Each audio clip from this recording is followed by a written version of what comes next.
It's time for the induction of our final laureate of the evening. To help us complete this induction, please welcome to the stage Colin Murphy, Chief Business Officer for TriStar Industries.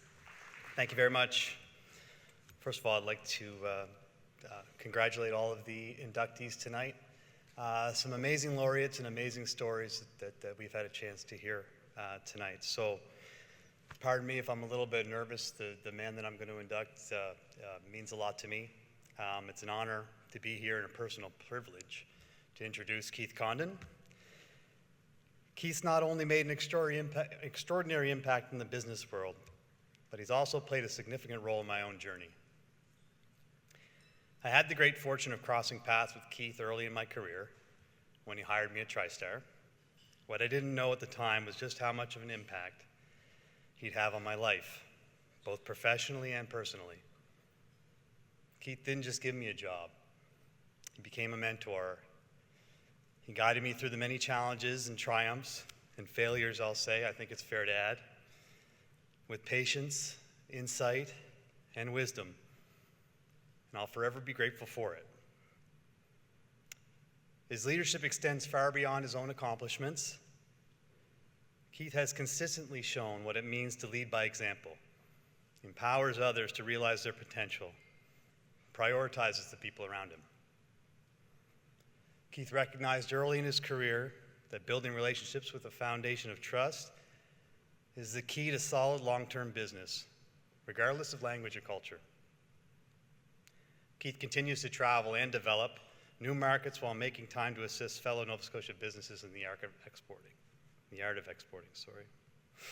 Keith spearheaded TriStar's venture into international markets by initiating sales in Iraq in 1979. Inspired by the sight of North American-made ambulances, Keith expanded his vision for the company to include more exporting opportunities, progressively exploring additional countries during his visits.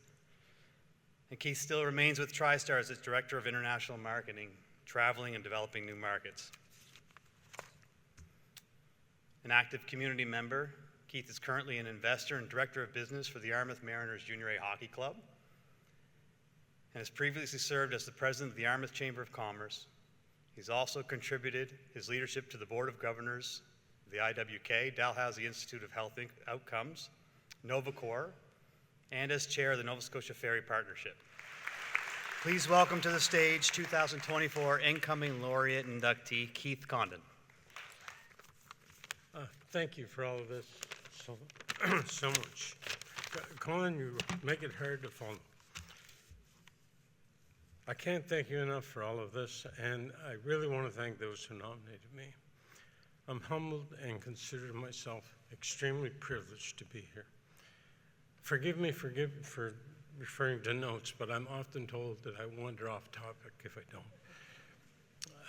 Pleasure seeing so many friends here from Yarmouth. I really have trouble following Colin because of the way that he passionately put it. It's more a privilege for me than it was for him. I'd like to use these few minutes to reflect a little on how I got here. We've heard a lot about mentors tonight, and as I think back about this journey, I'm reminded that I had a few excellent mentors during my working life. Most importantly and most influential was my dad. He was educated overseas by the military and was, prior to entering World War II as a sergeant major. And he had some very deep-rooted habits. So when I told him that I wanted to go to work instead of finishing school, he had some pretty strict advice. He told me, listen, when people look at you and form a first opinion, first impression, they're going to look at your feet first, so shine your shoes. They're going to look at how you're dressed, so press your clothes. They're going to look maybe how you got there, so wash your car, and do it all yourself, so that you don't forget where you came from. And oh, by the way, if you're going to work and live in this house, you're going to have to pay rent and help with the cooking and cleaning. So now those habits are deep-rooted in me. In 1980, after a short career in the newspaper and publishing business, a couple of brothers invited me to lunch. They owned a group of companies in Yarmouth, one of them a GM dealership, with a special vehicle division called TriStar. Those two brothers were Dave and Jim Hall. Jim is here tonight.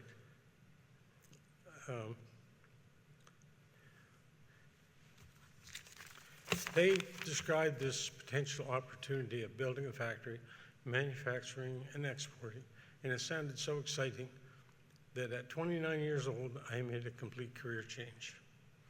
Jim and I were best friends, and so I think he was probably the strongest mentor I had in getting me on this path until I found my own stride.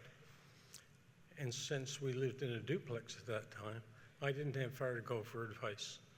And I often took along a friend, Captain Morgan, who would prolong the conversation. So Jim and Sheila are both here tonight, and I wish to thank Jim for his advice and both of them for our special friendship. This venture into the export business made me a bit of an ambulance chaser. As I would fly from London to Baghdad in my early years, I would look at the airline map in the back of the magazine and pick another country and add it to my list for future trips.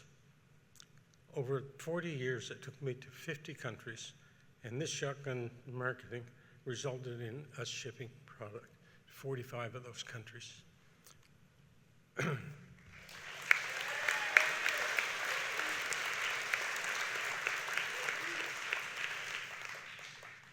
And I can't help mention, as it comes to mind, I didn't even write this down, but Condon has inspired me tonight. I can't help mention that one of our clients, the Nova Scotia government, helped launch us into some of these things. Because as they had faith in us, and as we developed the fleet for them in 1994 and 95, if you can believe it, we embarked on a venture to improve quality, add engineering to our mix. And this increase of quality, in my view, was reducing our market, because there were days in the Middle East when I could fly back with, the sketch on the back of a napkin, and we'd eventually get an ambulance out the door. That all changed with engineering. Suddenly the market is now 10% of the world market. The problem, or the benefit that I saw was right away, was that there was less competition in that market. So I just wanted to bring to your attention that the three guys that now own the company, Colin being one, have raised the quality of the ambulances that you people see in Nova Scotia, and hopefully you don't have to use, but I'm sure at some point everybody's come in contact with them. For 30 years we've been building those ambulances, and today, every day, the quality, the engineering, sophistication is far beyond anyone else in this country. And I would put our fleet of ambulances in Nova Scotia against any fleet in North America. And that is all to the credit of these three guys that have taken the company to a new level. In my early days of travel, mostly to North America and Middle East, I was not yet familiar with the phrase culture shock. Instead, I embraced the different cultures and viewed it as a steep learning curve that shaped how I conducted my business everywhere and really shaped who I am today. I'm not going to ramble on. It's late in the evening, so I'd like another drink. So I'm going to close now. Somebody once told me you're never completely happy in what you do unless you can do what you want, when you want, and where you want to do it.